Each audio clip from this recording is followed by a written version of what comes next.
Hello class, how are you doing today? We're here for another video class today. Today we're going to be talking about political structures. So let me share my screen. Okay, so we're going to be talking about political structures. So political structures are what helps the governments operate in an organized way. The United States and Mexico, they follow basic democratic principles. Remember that we talked about the different kinds of governments on the last class. So the United States and Mexico, they have democratic governments. So they follow democratic principles. The systems of government. Governments distribute power in three basic ways. The first one is the unitary system, where a central government makes all the laws for the entire country. The second one, which is the most commonly used, and it's the one that we have in the United States and Mexico, it's the federal system, where the power is divided in three sections: the central government, the regional government, and the local government. And we will see a little bit more about that. And then we have the last system, which is the confederal system, where a group of independent states join together and give limited powers to a common government. But this is a very rare form of government. It's not very common to find a confederal system. The most common one, like I was saying before, is the federal government. So the federal government is divided into three different sections. The central government, which is responsible for the national affairs. So that would be, it's responsible for the whole country. So the central government is responsible for the whole country.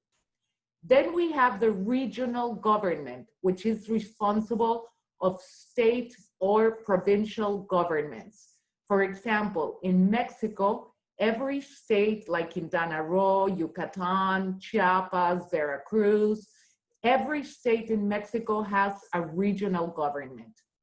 And then we also have what is the local government, and that includes counties, cities, towns. For example, the city of Playa del Carmen has its own local government, and the town of Puerto Aventuras has its own local government. So local government focuses on the smaller communities.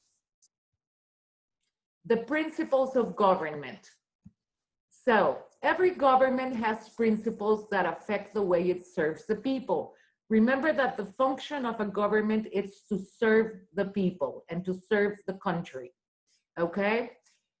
Remember last time we were talking about authoritarian governments, that they control all the aspects of society and even people's actions and beliefs. They can even control the use of communication technology, such as the internet.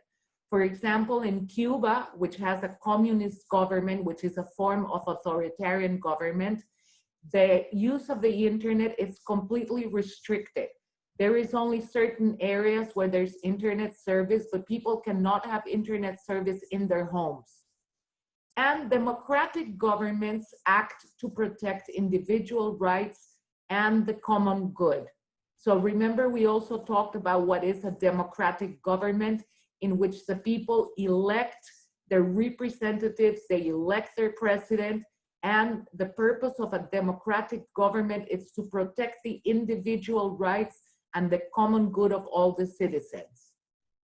That's why democratic governments have a constitution. We were also talking about that in the last class, that the constitution is a set of rules and regulations that the government must follow, the people must follow, but it also contains all the rights that the people have. In the United States and Mexico, the government follows basic democratic principles, like the rules of law that limit its actions. So government decides issues by majority rule. This means that the people are going to vote for a rule, and then the government is going to decide if they approve that rule by majority of votes. A law cannot pass unless the majority of the representatives vote for it. And remember, this is very important, remember that the representatives are elected by the people. For example, we have in small cities like Cancun, Playa del Carmen, Tulum, Chetumal, every small city or every small town is going to elect a representative, which in Mexico, we call them diputados, okay? So, but they are elected by the people. They vote and they elect who is going to be the representative. And in turn, these representatives will go to the central government, and they are going to bring the questions or the things that the people want to change, okay? So first we have the representatives, and then all these representatives are going to tell the senator. So a senator is also elected by the people, and the senator in turn will go to the government. That is the chain of command, the way that it's going to be happening. But all of these representatives and senators, the most important thing for you guys to remember is that they are elected by the people in a democratic system, okay? So a law cannot pass unless the majority of the representatives vote for it.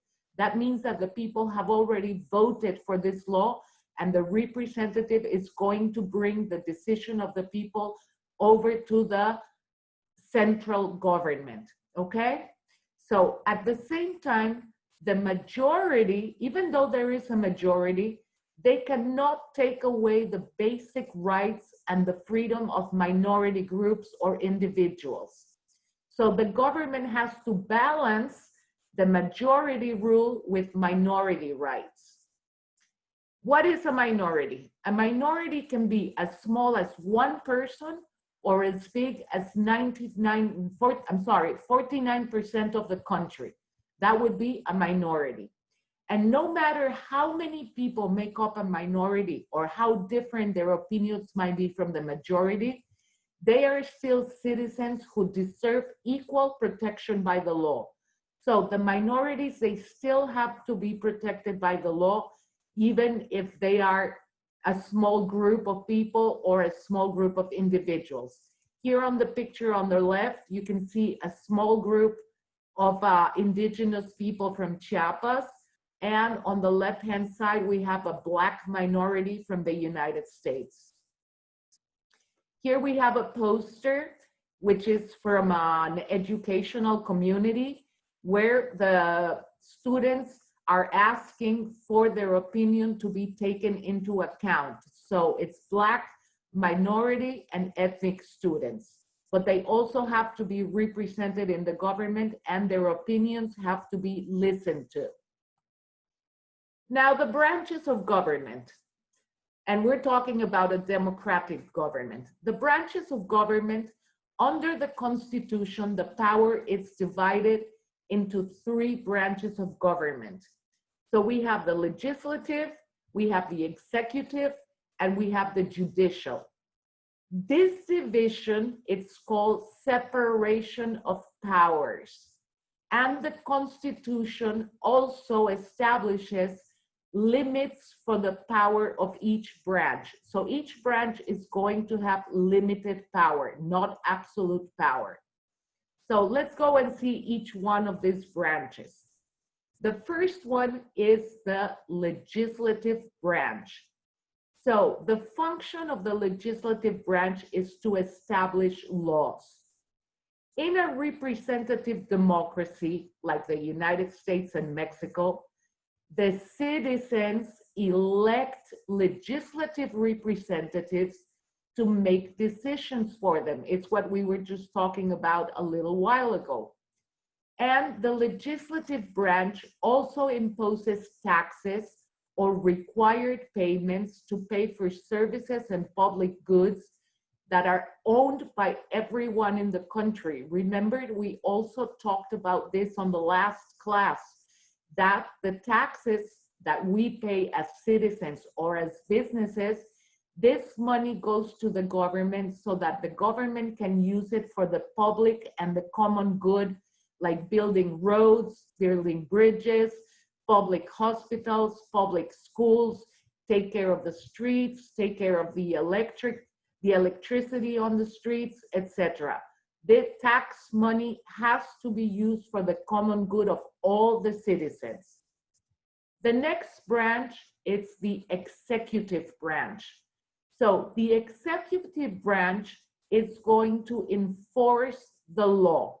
It's going to make sure that all the citizens comply with the law. It also takes care of the country's defense, the foreign policy, which is the relationship with other countries, and manages the day-to-day affairs. That's what the executive branch is there for. In the United States and Mexico, we have a presidential system with an elected president as the head of the executive branch. So the president, which is elected by the people vote for the president that they want, it's going to be the chief of the executive branch. Now, countries like the United Kingdom, which are monarchies, they have a parliamentary system in which the parliament, which is the legislative branch, chooses a prime minister as president or chief executive. But keep in mind that this parliament, all the members of the parliament are also elected by the people freely, okay? So it's also a kind of like a democratic monarchy when they have a parliamentary system. So here on the picture, we have the president of Mexico, Andrés Manuel López Obrador. We have the president of the United States, Donald Trump. And we have the Prime Minister of England that we already talked about, his lovely hairdo, which is Boris Johnson, okay?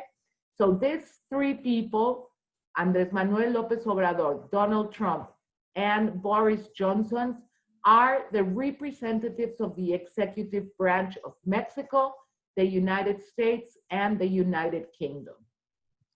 And the last branch of government that we're going to study today is the judicial branch. The judicial branch makes decisions about disputes through a court of law. These courts of law can go from local criminal courts to the highest court in the land, which is called the Supreme Court. So the Supreme Court interprets the law and judges how a law should be applied and makes sure that it doesn't violate the Constitution. So the Supreme Court's main job is to make sure that there are no violations to the Constitution. Okay? So this is our class for today. I suggest that you watch the video again, that you review all the different parts of the government and the different branches, so that then you can answer the questions that you're going to have for homework today. So I'll see you on our next class. Have a good day, guys.